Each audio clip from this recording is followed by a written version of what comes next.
Students, today we will start the new chapter, that is morphology of flowering plants. So what is morphology? The angiosperms of flowering plants show a large diversity in their external structure. That study is called morphology. So morphe means form and logos means study. So they all are characteristic by the presence of roots, stem, leaves, flowers and fruits. So a general morphology of flowering plant, you all know, you have seen a flowering plant. So this flowering plant, what do they have? The flowering plant has root system, then shoot system, and then fruit system.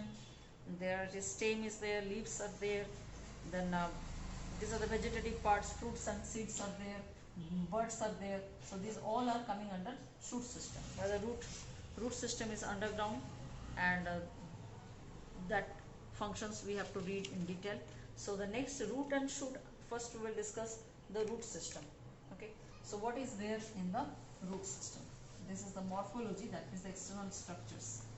So these roots, you know, it is non-green due to absence of chlorophyll, and regions of the root, like it has root cap. So root cap is there in the root hair. And if you say what is the zone of the roots, then zones are zone of division,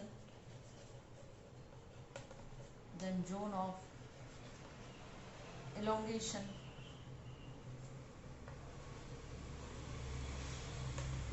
and zone of maturation. Okay, elongation, before that maturation. So these are the growing point. The growing point is the zone of division, which is at the very small 1 millimeter in length, and it is at the tip of the root.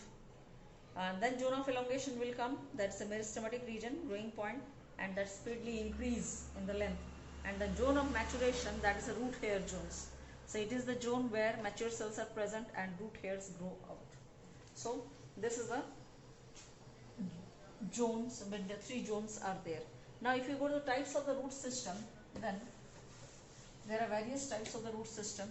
Like if you say primary root and secondary root, these are the in terms of origin, primary and secondary roots. If you say the types of root system, like tap root system, so the structure, then adventitious root system, fibrous root system. So these are the three kinds of root system, where adventitious root system, that is that fibrous root system seen in monocots, and tap root system seen in dicots, which is a long one. And adventitious roots is the other than the tap root, that is normally in the root radical grows into the root. So other than the radical, if any part is developing the roots, then that is called adventitious. Now lots of modifications of roots are there. So if you say modification of tap root is growing from the radical and is a long one. But what are the modifications that we see of the tap root system? That is conical, fusiform,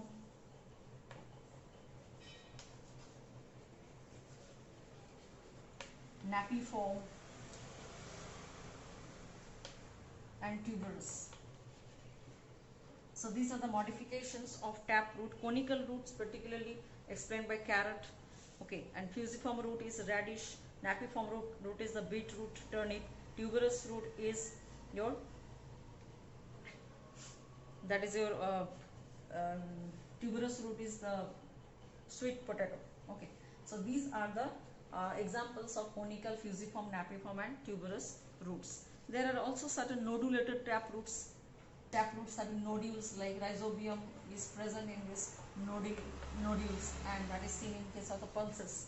And there is also a type of roots, that is nematophores, and very important, this nematophores are seen in the mangroves, and these are the special root grows in mangroves, grown in marshy areas. These are having respiratory roots and vertically upward and negatively geotropic. They come out of the soil and they have lenticels, through that the respiration occurs. Nematophores are seen in mangroves plants. Similarly, modification of adventitious root, if you say, then there are major prop root and stilt root. So prop root are seen in banyan tree, where the roots are the pillar-like structures giving mechanical support to the giant trees, and they come out from the horizontal branches of the stem.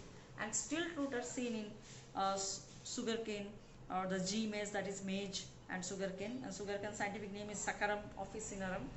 And this stilt root are also providing mechanical support. Similarly, climbing root, assimilatory roots and parasitic roots are also there. So climbing roots are there. Then parasitic roots are there. Like parasitic roots are Haustoria.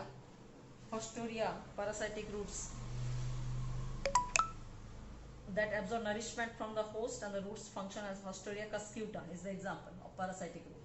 Similarly, climbing root, that is called clinging root, also seen in money plant. And assimilatory root, that is photosynthetic root. So one more type of root is there, that is assimilatory roots, that is seen in Trapa. Okay, these roots have chlorophyll and photosynthetic. So these are the hanging roots of some orchids.